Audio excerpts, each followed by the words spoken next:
All right, welcome to the third episode of Chief Concerns, the very first true Kansas City Chiefs debate-style show with the former Chiefs players debating the current team. We are here with our host, former tight end Jason Dunn, and former cornerback Eric Warfield. And today is extra special as we have our very first guest in Hall of Fame tackle, Willie Roaf. Willie, welcome to the show, man. We're happy to have you. Thank you for having me. Glad to be here. I got to ask, when was the last time all three of you guys were together? One of the Chiefs honorary deals where guys going to Ring of Honor. Yeah. Brian Waters. Brian Waters, yeah. Mm-hmm. Yeah. Awesome. Well, it's good to finally have this connection on the show. I gotta say, I love it. I mentioned it earlier, but I feel like we need to get the pads on to get Dwayne Clemens or Fonnie Holiday in here for a little Oklahoma drills. But we got enough for it. Yeah, I haven't seen Vonnie Holiday in forever. Who, Vonnie? Nah. Yeah. I know last time he was supposed to. Is he still down in Atlanta? I think last time I checked, he was still down that way. No. Yeah, I think D. Clem is still in Kansas City. I know he's training out there, isn't he? Is he? I think so. It's interesting to see the amount of players that are not from Kansas City who end up going to play for the Chiefs and then end up living there. And I've seen that a lot of players who have gone to Kansas City at some point in their career and then end up staying there and living there. Is it one of those areas that's kind of like that kind of draws you in?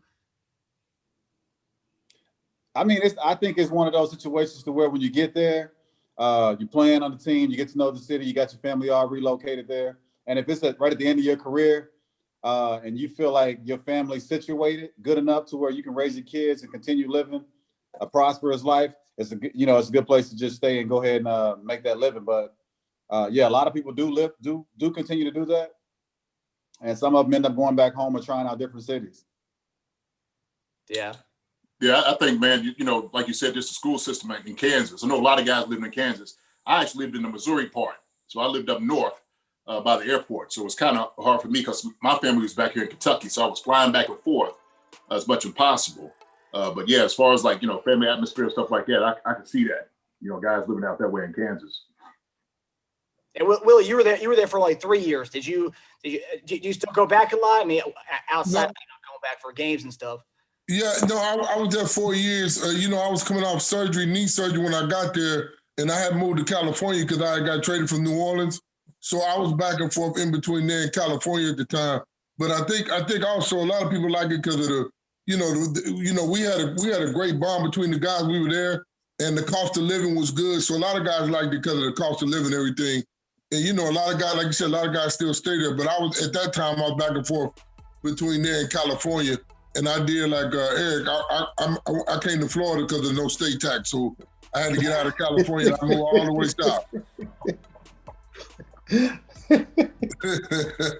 I feel like KC's one of those the rare sport towns that's kind of has that small town feel. Like I'm from the DC area, and these guys don't really get connected to the city as much as the Kansas City. Where like you go to Miami and stuff, there's really no connection with the city. Like it doesn't have that kind of small town feel. Where I feel like Kansas City, everyone kind of rallies around the Chiefs, and Royals too, but obviously the Chiefs is the main one. So, but Miami, you got a lot of things going. You got the Marlins, you got a ton of the colleges there.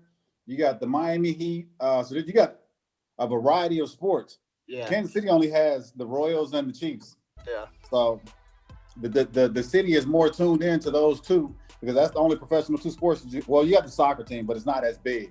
Right. But as far as the big major sports, you got the Royals and the Chiefs. That's all you have. Right, and the nightlife aspect too is got to play a part of it as well.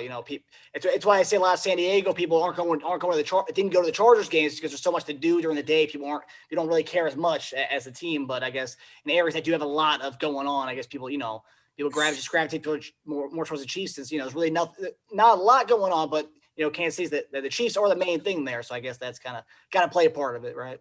Oh yeah, they're hot now. It's hottest thing going. So I tell you, I used to always describe it to everybody like Kansas City was a big city with a small town mentality. That's what I said, And I was coming from a big city like Philadelphia, but coming out there, everything was just kind of. And I lived in Blue Springs when I first got there to Kansas City, which is like I don't know. I'm gonna call it Mayberry, but it's a real small town in itself that's really separated from down there deep in Kansas City. Plus, it just helped to have the Sprint Arena when it came there too. For guys to kind of stay there, kind of bring up it a little bit. So, I know they've been talking about bringing a professional basketball team there. I don't know if they will, but shoot, it's a good market for it. Yeah, they say the Raptors might play there this year as like kind of maybe an experiment to see if it does like break in, like I guess Oklahoma City. That's what they did during the Hurricane Katrina. Mm-hmm. They saw the big market in OKC and they ended up moving there as an NBA team. So, all right, let's get into it for our Chiefs concern number one. This past weekend, we saw the Carolina Panthers come to town and take us down to the final minutes, but nonetheless, we came out with a 33-31 win. What were the biggest takeaways, Jason? What was the biggest takeaway you saw? Biggest takeaway from this. So I'll start offensively. Offensively, it's still the same concerns I'm looking at. Is always, offensive line. The lack of the rushing, the football. So you got to establish a run game to be competitive. Especially later on when you're talking about in the future, what you're trying to do. So that's concern still. The offensive line is still a question to me. Running backs, I know Le'Veon Bell is there. Hadn't really used him a lot. That may come after they get finished with the bye. Defensively, stopping the run. Getting off the field. You had 3 conversions on 4th down. That's tough. So there's a lot of concerns there with the defense as far as like sustaining. Offenses got to get off the field, pure and simple. That's it. So that was my 2 concerns I seen on that. Eric, it was a slow start, and I think I heard one of the commentators say that we tend to play down to our level of competition, just by the way how slow we started things out offensively. Yes, Carolina poses a threat whenever McCaffrey's on the field. That's just who he is. He's been that way for going up against every team. It's hard to watch him coming out of the backfield, coming as a running back, and also as a receiver, because he's such a threat, and it's hard to match up with him because of his speed and agility. Now defensively, yes, we had some struggles. Couldn't quite match up with him and couldn't stop their offense going. But it's midway through the season. I think that'll all get patched up here at the end of, near the end of the season when we get deep into conference play, and I think we'll be okay when it comes to playoffs. Willie? Yeah, I agree with that. I think the secondary is trying to get healthy. They struggled a little bit, against them. And like Jay said, you got to establish the run in the games. And Carolina's they're a good football team. Bridgewater is a pretty good quarterback, and they play hard every week. And they've been in some tough football games, but we pulled out the win. I think sometimes the Chiefs they get a little too fancy with their plays. They got a lot of toys and they like to experiment. And I just think sometimes they let Mahomes improvise and do a little too much because he's so gifted. Sometimes they take it for granted. But like you said, they can make the game a lot simpler if they slow the game down and run the football, control the clock, and play four down offense. But they tend to like to let Mahomes do his thing sometime, and sometime it'll bite him in the butt. But, they got away with it, and a win is a win, and they only got 1 loss. Now, when it comes down to those crazy kind of plays, I think we saw at the end of the game, there was that third and short play where they put 3 dudes in the backfield. It was like it was a weird I formation. They had 3 dudes back there. And they all kind of motioned out, and then nothing really came of that play. Is that more on Andy Reid, or is that more Mahomes? Let's check out of it and kind of do it, just a normal run play or something like that. Who is that? The onus lie on when it comes to that kind of stuff? I think that kind of plays into with the motion stuff too, because when you put all those guys in the backfield, as a quarterback, you have your audibles. You're going to check off, and when those guys spread out, you either know they're going to be man or they're going to be zone defense, depending on where those corners and those safeties go. So that's basically what you're doing. Like, they're all going to line up in that I formation. We're not going to run a play out of that. If we do, I don't think I've ever seen that with 3 guys in the backfield like that. But it's basically to determine, what kind of a defense you're up against. But it also adds a little trickery to it also. Because that's basically, I think since Mahomes has been there, we've run more trick plays than I've seen with any offense in the NFL so far. but we get away with it, because we have such a talented quarterback. Yeah, that falls into like when you said just the formation in itself. It's just misdirection. It's trick plays. Like you said, you want to find out if it's man, if it's zone, but also too, it's about the matchups, right? So when you're sitting over here and you got a guy going in motion, a guy runs out fast, you immediately know because you're practicing this play in practice. It doesn't just pop up. I mean, you've been practicing this play. So always it's like this, okay, this is what we're looking for in this defense. If this happens with this man, this is what we're looking for. We're going for this guy. If it's zone, we're looking for this. So you already got the options off the play that you want to run. But then all of a sudden, it's like I said, it's all about the matchups, just setting everything up. But like Patrick, like Eric said, when you have Patrick right there, he's so talented what he can do. You know that he'll get you out of anything just with his arm alone. So those guys, small, elusive guys, you just want those guys to get open just for a second. That's all it takes. So that's pretty much it. And there was I guess the play of the day I think everyone was loving. The one was the Mahomes going in motion on his rollout touchdown to Demarcus Robinson. I mean, what came to mind when you saw that baby? That was insane. That was like a flag football kind of play. I mean, it's something you don't see in professional football. I mean, what was your guys' thoughts on that? Again, like you got to have the right players to make those calls, to run those plays. And with Mahomes' throwing ability, we've seen him throw, across the field 50, 40 yards, running the opposite direction. So I think they've designed a lot of which plays into his, whatever you want to call it, his package of what he's capable of doing. There's not a lot of quarterbacks that can run those kind of plays, or that you have the confidence to say, hey, we're going to try this play with you. But since he's such a talented guy, you're able to go out there and try these plays out. Like Jason said, you do it in practice. But when you see opportunity, you try it at that time. So, Willie, what was your thoughts when you saw that play? Again, like you said, Mahomes, I think he's the best, especially the best player in the league. Like you said, when you got somebody like Mahomes back there, you can tinker around with it. It's like a high-end toy. So, like I said, sometimes they just need to run plays and play solid football, like they did when they went on the road against, who was that played against a few weeks ago, and they rushed for like 170, 180 yards, and they put it on Buffalo and just played solid football and got them out of the way. And I know their line's been banged up some this year, but sometimes you just play straight up football, and when it come playoff time, you want to slow the game down anyway. Like they said, it's mid-season. It's a lot of football left. They're 7-1, so they're sitting in a great situation. Pittsburgh's still undefeated, but the Chiefs are sitting. I mean, they go to the AFC title game 2 years ago, and they could have gone to the Super Bowl, and they got a Super Bowl, and they're 7-1 this year. So, I mean, the defense got to tighten it up some, but there's not much you can complain about when you're 7-1. You just got to tighten things up. And I like Spagnoli, the defensive coordinator. He's been around a while, so they're going to be tough to deal with if they keep playing this way. I'll tell you what. Let me add on to this, man. I'm just thinking about this. It has to be like a little bit of arrogance there too, right? I mean, with some of the stuff that you do offensively, these guys. I mean, you're out there having fun at practice, right? You in the meeting room, like, look, let's try this week. Let's try this week. These guys are just having fun, and sometimes you just want the guys to go out there and just lay it all out, have fun. We're gonna try this play. I mean, look, you're just being creative, but a little bit just that confidence, right? It's that arrogance that they have. And sometimes, man, that arrogance might get you in trouble. Like you said, you just can't keep running all these little trick plays because, like I said before, man, you got an investment back there. What did you say, E? $500 million investment back there? Don't keep putting that joke in the position to get hurt. Can't do it.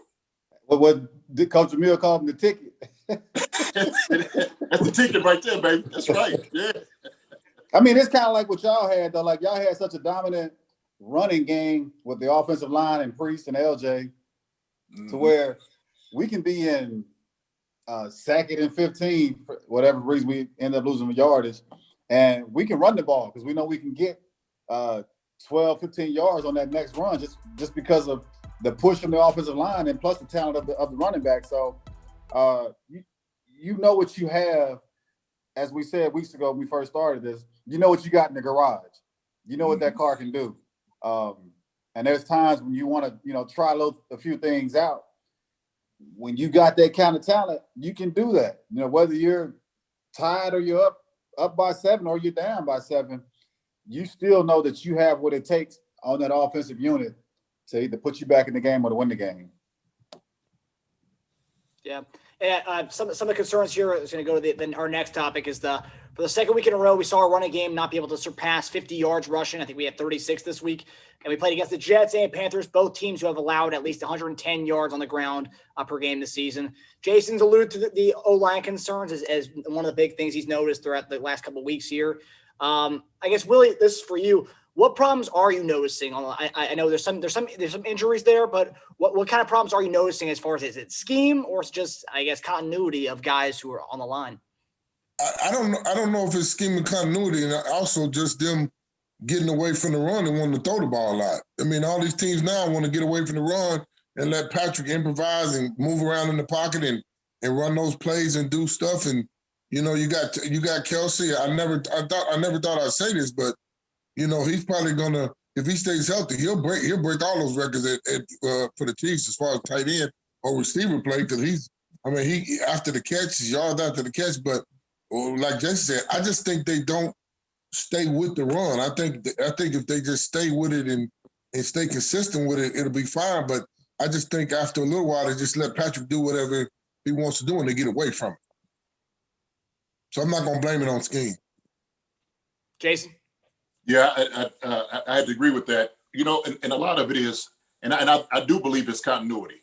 You know, there's a little bit of that there. And Willie knows, you know, Willie, when we were sitting there talking about guys that you play beside, you know, constantly, you know what guys could do. You know what B. Waters could do beside you. You know, when I come in, we practice these plays. When it was balls, toss, whatever we wanted to run, we knew a particular guy that was in that place, what he can do. So sometimes we bring another guy in who hasn't quite been there and doesn't understand the calls as much. You know, sometimes you're like, hey, man, like, you know what I was going to do on this play, or, you know, I'm going up here, I'm doubling up here to this guy. And if he's not quite on the same page because he hadn't really been practicing with you, that's really tough. And especially on the offensive line, I said that right there, that position in itself, everybody has to be on the same accord, on the same page, every single play. And then also, too, like Willie said, man, once you're passing the football, you know, then all of a sudden you get into where you're always in a pass stance. And this goes into just technique, right? Because then all of a sudden you just start sitting back in your heels a little bit more. Right, Willie? Do you agree with that? Because sometimes when you're in run mode, you know, you got all your cleats in the ground. I mean, you dig in. You know you're coming off the football. But then if you get into like passing up, your technique starts to, I guess, wane a little bit because you're getting out of that run technique as much. So, man, I've said this before, too. There's some guys that I'm worried about when you get into the playoffs, when you start having Pittsburgh, you know, the Ravens. I mean, it's going to be a tough haul. And I said, man, you got to get this stuff fixed right now. You have to. And so you got to get you guys, everybody back on time, make sure everybody is healthy. And then, like you said, you have got to establish the run. I don't see anything else happening besides that. If not, then guess what? We're gonna keep coming after Mahomes, keep coming after the quarterback, and we don't want that. Yeah, Erica, I know the past few shows you haven't been as concerned with the O-line as Jason has been. Are you kind of changing? Are you kind of changing after seeing this past weekend, or are you still think that we'll get things together by the end of the season? I feel like it'll come together at the end of the season. I mean, because as I look at it, Pittsburgh they don't have an overall complete team. I think that we're a better offensive and defensive team than they are overall team. Now I do like Mike Tomlin. I think he's one of the best coaches that we have in the league outside of Belichick.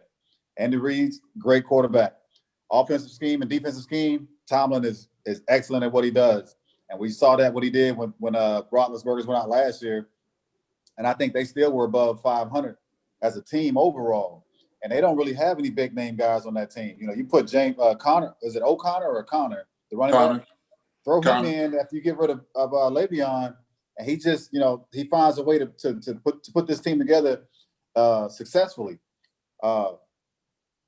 So as a complete unit, I don't see any team just offensively got the running game and passing game down complete. You're going to have struggles at times. I just think that at this moment, coming off last year and where we're at right now, I just think that we are the better offense overall going into the second half of the season. What about when is the right tackle coming back? Swartz. Yeah, I don't know that. I think they're hoping that the bye week that he can come back after the bye week. That's And I'm gonna tell you who'd be a tough out too. If the Raiders found a way to make it in the playoffs, because they like to run the football. If the Raiders made it in the playoffs and made that wild card, because they probably won't catch the Chiefs, they be tough out because the Raiders gonna run that ball, play action, and they hit you over the top. You saw what they did to Kansas City earlier this year. I know the secondary was banged up, but the Raiders got them big old boys up front. They like them big linemen, 6'6", 6'7" guys, 330, 340, and they're gonna try to maul you and come after you up front. So if the Raiders get in, they would be a tough out. Yeah, I agree. Yeah, and that was actually one of the few games. I think I was watching the Colin Cowherd show, and he was talking about how if you look at the games that Chiefs have lost, the games where teams get into kind of shootouts with them, the Rams game, and then he recited the Raiders game that just happened a couple weeks ago, where like teams, if you match the Chiefs score for score, and then when you want to go to ground and pound, you can do the teams that do that. There's the teams that kind of that beat the Chiefs when it comes to that. And only two games. And a team that's good with their front floor that doesn't have to blitz a lot, that gets to drop guys. So you can't blitz a lot against Mahomes. He'll pick you apart. If you can put, like any good quarterback, you can put pressure on with the front four, then you're gonna have a chance against Mahomes. But if he gets to moving around and having fun back there, he'll tear you up, man. That kid, the way he understands the game at this level, you don't see guys play like that and understand it, mentally like he does after 2 or 3 years. Yeah, and I think that I guess the biggest concern as far as as a fan is you see last year we didn't really have a running game throughout the season. Was there? We thought McCoy was going to come in and do his thing, and we thought Dame didn't really come on strong until the postseason. And I guess if you look at the rushing yards, we had 400. I think we combined had 1,000 yards between like 5 running backs last year. And I guess seeing that this year, we've actually showed flashes this year, but I guess it's consistency is more of like just putting that together every week, having the game we had against Buffalo, but every week. But like you said, Eric, I don't think we're gonna see the A+ game every week from a team. It's just tough to do to bring that out every week. So I guess we'll be happy with the A+ we get from the 400 yards a week from Mahomes. Oh heck yeah. But next topic. Over the past 2 years, we've seen the teams that are able to maintain drives and keep Mahomes on the offense on the sidelines see the most success against us. While Carolina did blow a 14-3 lead, we saw Carolina did average about 8 minutes on all of their touchdown drives. It seemed that the underneath routes were killing us. And what kind of defensive changes need to be made to kind of help our offense get back on the field and kind of take away these sustained drives, Eric? What have you noticed as far as that, like from what you saw this past weekend? It's mostly with the linebacker play. A lot of those crossing routes are it seems to me like our linebackers are playing too far up in the when they go for play action, and they get too caught up into the front seven of where we don't need them at. And crossing routes are hard. You run into zones, you pick up a few yards here and there, and it takes you out of position. But we have a smart enough defensive coordinator. I think with our secondary playing starting to get better and healing, Chris Jones back, I think that we will come together at the end of the season, right when we need to be. I mean, last year, it was like, everybody was complaining about our defense, like our old defense from the past. And it's like, we just have to go out there and put up way more points than everybody. And all of a sudden, we get into like game 12, 13, 14, 15, 16 throughout the end of the season. Our defense played phenomenal. And so then it was like, okay, we got this. And so I just don't want to push the panic button right now. I know it's midway through the season. You don't have the conference teams that you're playing that well, even though we did lose to a conference team in the Raiders. I just think later in the season, we'll have everybody healthy, in season mode, playoff mode, hopefully, and ready to get this thing rolling. Jason, what did you see? Man, so to me, it's always penetration. It has to be. It has to be pressure applied by that front four. I mean, it has to be. I mean, sometimes you get pressure, of course, from from the blitzes, but you don't want to be able to blitz all the time, because all of a sudden it opens you up to a big play here, first downs there. So it's got to be penetration. It has to be pressure from that D line. I know Chris has been a little banged up past couple of weeks, but for you to be successful defensively, especially I know going against an offensive guy, I would always hate guys coming in pressuring a quarterback or getting into the backfield. That right there disrupts an offense more than anything else. That type of penetration, the penetrating defense is always tough to handle. And so you gotta get more up front from those guys. And like he said, man, when you running pick routes, I mean that's what you want to do. You want to cross routes, pick routes, set guys up. So I start seeing a lot of like cover zero, little man coverage, and that was getting them in trouble. So that they hit them on some big plays off the defense, off the blitz. And so if you rely on that, team just gonna find your tendency. That's what happens in this league. They start finding your tendency, just doing film work, film study, and start seeing what you start doing. But I know Spags does a good job making adjustments. It does start making adjustments a little bit later, but I got to see better play from that front four. Have to. Willie? Yeah, I agree with that. You got to put pressure on the quarterback with the front four. And what's the kid?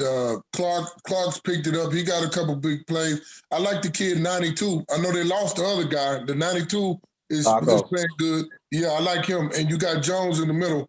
But, overall, the secondary, they get everybody back healthy. They're going to be tough to deal with. But like you said, you don't want to be blitzing all the time. And I mean, all these teams can throw the football now. It's a different league now. They'll spread you out and they'll put somebody out the backfield. So, they read that blitz and they're going to try to attack it. So, like I said, if your front four does good work for you, then you're going to be in good shape. Look, man, that is so vital. And guys like it, we played, so we know. We sit there, we watch the game, and I know y'all guys are sitting up like, man, what is he doing? Like, oh, how you been sacked? Like, so, you just know how when you play, you see guys out there playing, and you see sometimes when they mess it up, you're like, dang God, like, how come you didn't see that? So. Well, there actually, Eric, I did want to ask this one question. At the end of the game, when there was like 6 seconds left, and we were kind of playing this prevent formation, and they ended up doing that kind of like hitch route to get them like up like 6 yards to get them closer to field goal range. Did you not agree with that play call? Because I know from what I was saying, I was like, what? Why are they playing a prevent right now? There's still like 8 seconds left in this game. You know what? I didn't even catch the end of that play. So a prevent. I'll tell you what, I'll break down for you real quick. All right, so go for it. You had probably where they needed about 10 yards to get into like field goal range, right? And so what they ended up to do, they called a timeout, and Spags and them ended up going to prevent. Well, he got upset with the linebacker for calling the timeout, which probably should just run the clock out, but they gave him time to actually give a play. So what they did is they get prevent with about 7 seconds left, and you needed 10 yards. So they just thought they was going to do either a chuck play or, if you need 10 yards, all you need is just a quick out. They didn't even cover the sideline. So I guess the question is, would you play prevent when you got about 7 to 8 seconds left and they need 10 yards for a field goal? What would you do? I mean, I obviously wouldn't call that, because if that's the case and you want somebody to just get a few yards, get out of bounds, you're basically giving it up. But I prevent is just to give up the few yards. If they get for the field goal, I think it would have been a tie. What we won? They would have won by one. Mm-hmm. They would have won. I thought it was 34-31. Dang, my bad. I'm wrong on the score. Yeah. But yeah, I don't understand that one then, because that jeopardizes the game. So yeah, I have no understanding as to why you would call a prevent defense to do something like that. But it obviously worked. Yeah. And he still ended up attempting the 67-yarder, which would have been the NFL record. So, it was a weird call because they had no timeouts left, and it seemed like we thought they were only going to go for one last play, but I guess they thought they could get 2 out of it, and they did. Luckily he missed that kick wide right. Yeah.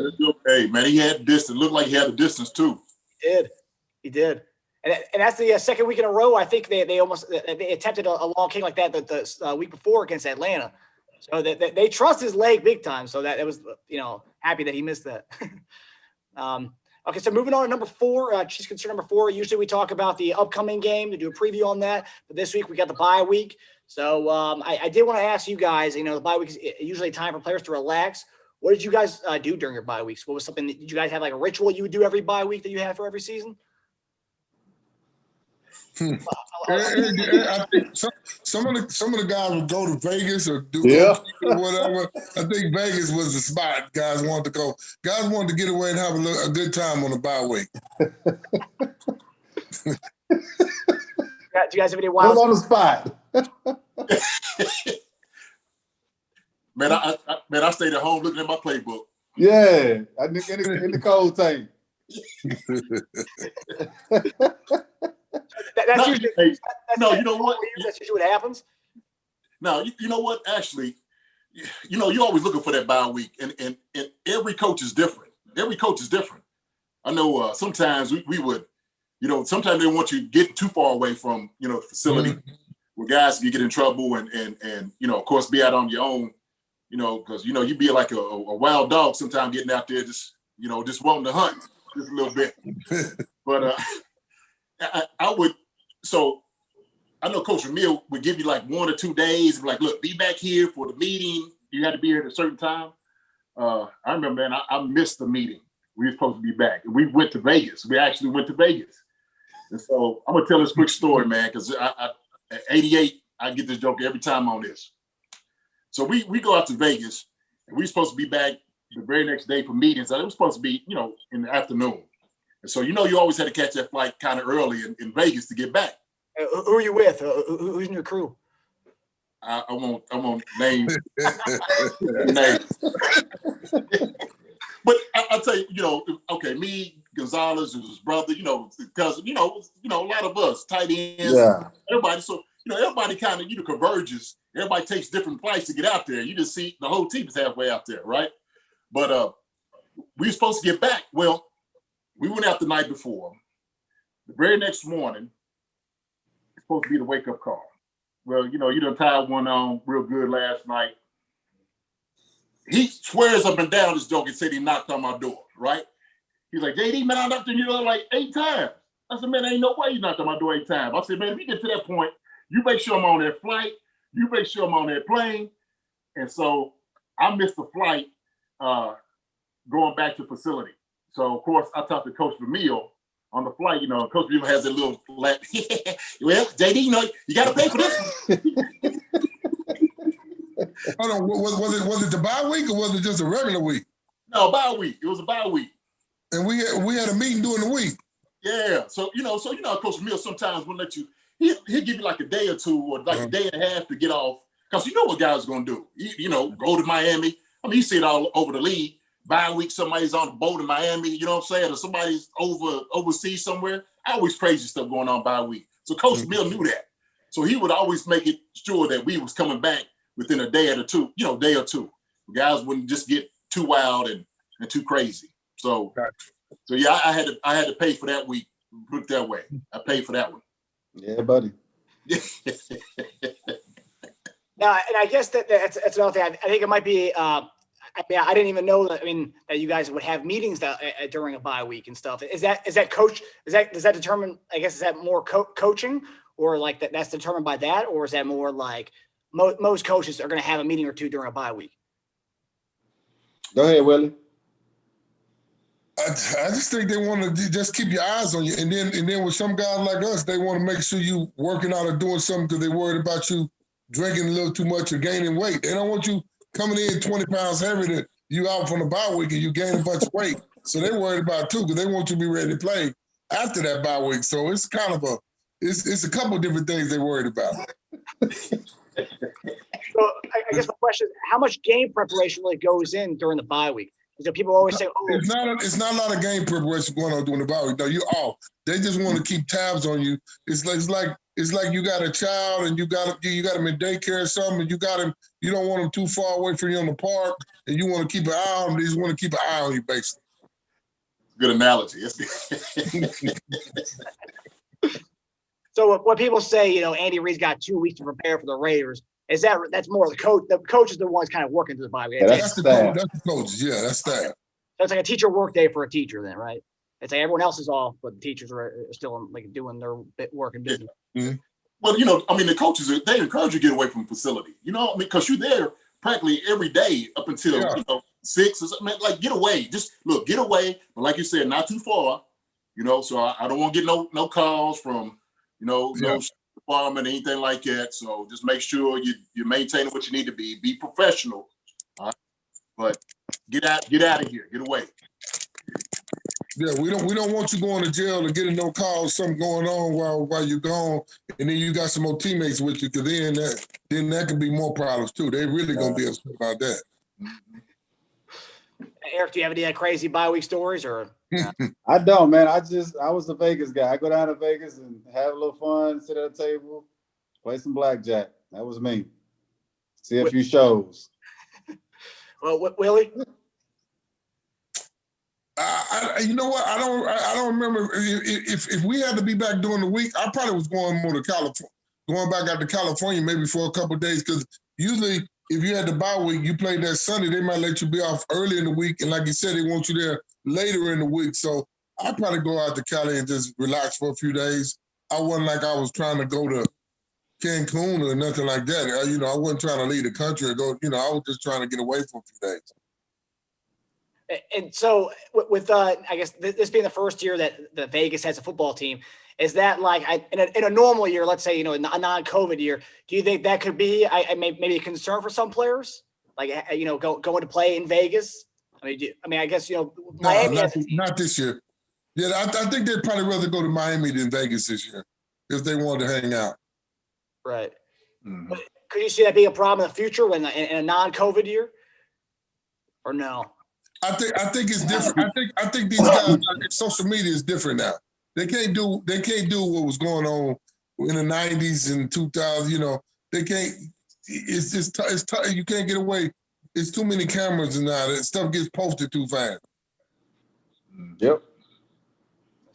And I think sometimes too, if you're living in a city like that, it loses a little bit of its luster, because you're there all the time, right? So it's like you could go out anytime in Vegas if you had a team in Vegas. So yeah, like I said, maybe for them, they might want to go to Miami or New York or something like that. Something a little bit different. Right. All right. So now we're gonna go to the final segment, which is the Chiefs Kingdom Concern segment, where I look at all the Chiefs Kingdom hot takes, and each of you get to respond to one of them. We're gonna start with you, Jason. Jason, our first Chiefs Kingdom concerns for you. Lots of Chiefs Kingdom has been going nuts about PFF's overall QB rankings, which has Mahomes at number 4 behind Tom Brady. And one of PFF's head analysts at PFF, Sam, has been defending this ranking by saying, quote, yes, Patrick Mahomes has 25 touchdowns and 1 interception, but the 1 INT isn't a fair reflection of his turnover-worthy plays.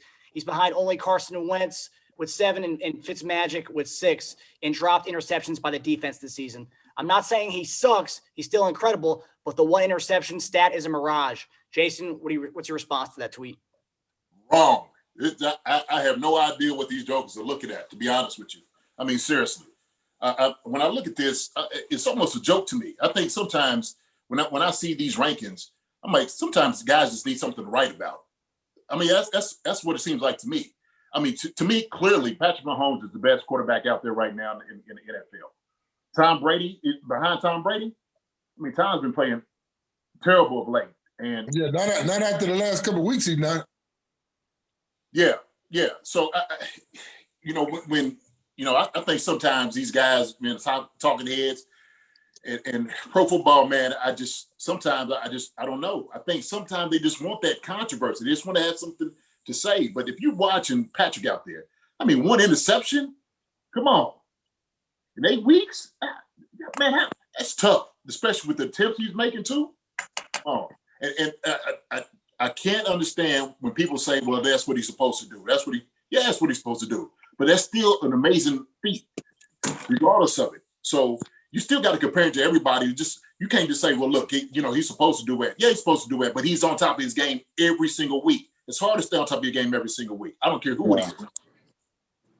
Yeah, and then you also look at dropped interceptions. I mean, it's not interception. I don't know why that's even being looked at.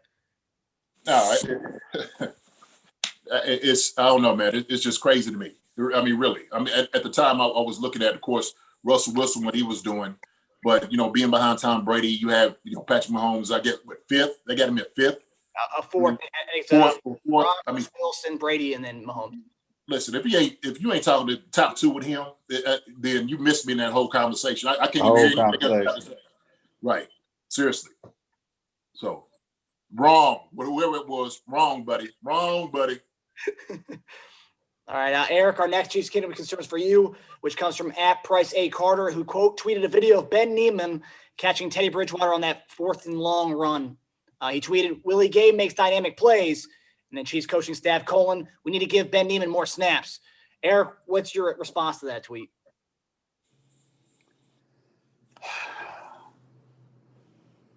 I at this point, there's a lot of people that we have on our defense that can play in it. Well, especially in secondary, we have everybody's about the same size, and even for Tyrann Mathieu, he's small for a safety, and so at times we line him up at the nickel to cover either a wide receiver. We saw him he had to have McCaffrey run out of the backfield, which he got caught up into the offensive play, and when he caught the first touchdown. So we got the team that you can basically line up and put guys in at any position because of their talent level. Neiman's one of those that, he's going to be a good talent in the NFL. And right now it's just at the point of where we're at. We need to solidify the guys that we do have right now. We got to let these guys get this work to make sure that we're prepared when it comes to the playoffs game. We sit here and we talk about how good Baltimore is and how good Pittsburgh is and Tennessee, that these teams that we will potentially have to face in the AFC matchups.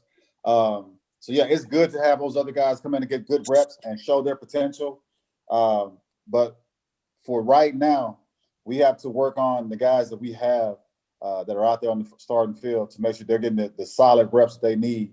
Now, if it's a blowout game, we can throw guys in to let them get those reps that they need to progress and to become better players. But at the moment, we got to solidify what we have to make sure that we're going into this playoff ready to just take on any and everybody, especially with the way that our top teams are playing, as far as like I said, Baltimore, Pittsburgh, and Tennessee.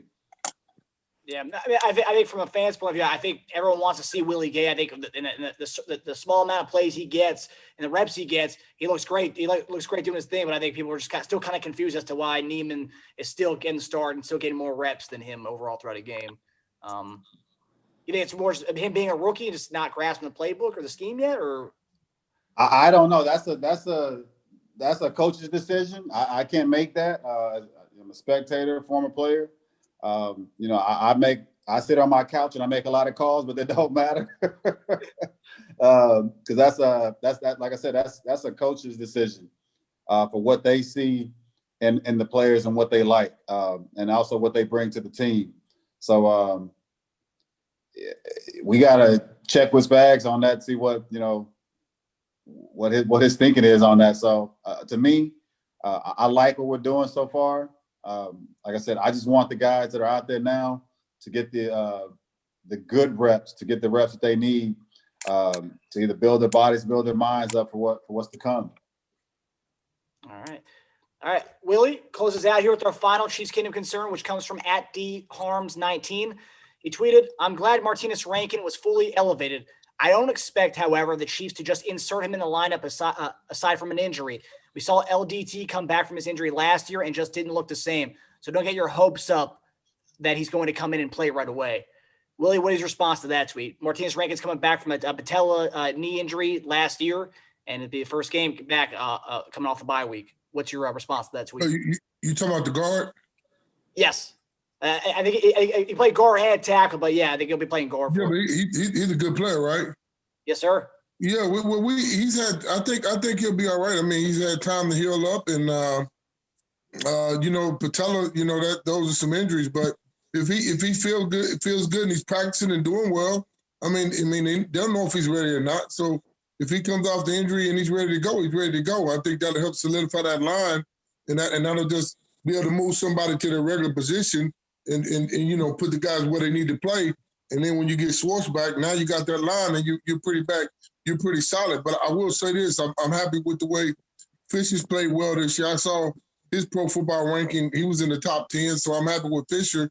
I know Schwartz has struggled a little bit early in the year, but anytime you get a guy back and you get to move guys in their natural position, and like you said, getting back now, so like JD said, you get the continuity with the line. You need that continuity. So he needs to be out there playing, and they got half a season to get that continuity going into the playoffs. You want to be rolling going into them playoffs. You want everybody fresh. You want everybody knowing what they got to do, and you want them feeling good going into those playoffs. Awesome. I guess. And last question before we go. I don't know if you guys are big boxing fans, but I know Eric's a huge fan this weekend. Our boy Terrence Crawford's going against Kell Brook. Who do you got in that one, Eric? Don't even ask me. Crawford all day. Yeah, you already know what I'm gonna say. Yeah. Yeah, it's good. It's gonna be a good one. I was watching the Gervonta Davis fight 2 weeks ago. And it's yeah. Now that division is tough. You got T.O. from what's that kid's name, and you got Ryan Garcia. You got some kids that can fight in that division. Yeah, it's gonna be tough. Yeah, I think we talked about it over the summer, Eric. I think we're finally starting to see like boxing come back again, become more of a mainstream thing, and people are starting to get hyped about it. So I'm excited to see that. Oh, it is, and I just talked with a friend from Omaha, so hopefully after this fight this weekend, they're gonna try to hype it up to get Errol Spence to match it up with Crawford. So that's the one I'm looking forward to. Yeah. Man, are they still having it like in the same venue where you don't have any fans? And because every time I see the last ones, it just looked like you in a sparring session. That's what it looks like. It just So they're still gonna do it like that, where it's just I mean, we're in a crazy world, JD. So we got to accept things the way they are. I'd rather have it the way it is than to have no sports at all. So right, I got you. Me too. I'm right with you on that one. That's for sure. Yeah, I can't wait. So we'll talk about that next week. So we'll see you next week where we discuss the Raiders week and what that game means to the current team and the historical impact of the rivalry. If anyone at Chiefs Kingdom has any Chief concerns for these two guys, please tweet at us at @ConcernsChief, and please subscribe and follow us on Chief Concerns on YouTube, Spotify, and Apple Podcasts. Willie, thanks for joining us, man. We're really happy to have you, man. Big Willie. It's always good to see the guys. Always good to talk to the guys. Go back to the old days. We're going to get you back on, Doug. All right. Yeah. Appreciate you. All right. Right now. All right, see you guys.